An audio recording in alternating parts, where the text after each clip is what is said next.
দীর্ঘ ৩৮ বছর পর অবশেষে ধরা পড়ল খুনের দায়ে যাবজ্জীবন সাজাপ্রাপ্ত আসামি। পটুয়াখালীর গলাচিপায় আলোচিত দেবু শিকারী হত্যা মামলার প্রধান আসামি মোহাম্মদ হারুন হাওলাদারকে ঢাকার লালবাগ এলাকা থেকে গ্রেপ্তার করেছে পুলিশ।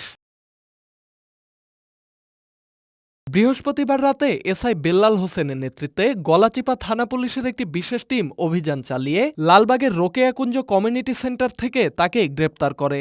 গ্রেপ্তারের বিষয়টি নিশ্চিত করেন গলাচিপা থানার ওসি মোহাম্মদ আসাদুর রহমান।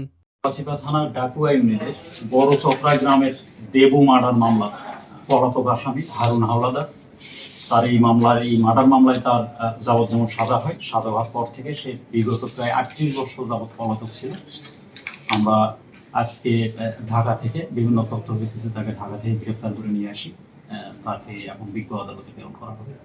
১৯৮৮ সালে গলাচিপা উপজেলার ডাকুয়া ইউনিয়নের চত্রা গ্রামের বাসিন্দা দেবেন্দ্র শিকারীকে কুপিয়ে হত্যা করা হয়। এই ঘটনায় দেবেন্দ্র ওরফে দেবু শিকারীর মেয়ে কল্পনা শিকার বাদী হয়ে মামলা দায়ের করেন। দীর্ঘ বিচার প্রক্রিয়ার পর একই এলাকার সত্তার হাওলাদারের ছেলে হারুনকে যাবজ্জীবন সাজা দেন আদালত। তবে রায় ঘোষণার পর থেকেই তিনি ছিলেন পলাতক। ৩৮ বছর যাবৎ আইনশৃঙ্খলা বাহিনীর চোখ ফাঁকি দেওয়া হারুনকে অবশেষে আইনের আওতায় আনা হয়েছে। শুক্রবার বিকেলে আদালতের নির্দেশে তাকে পটুয়াখালী জেলখানায় প্রেরণ করা হয়। Dhaka express, news desk.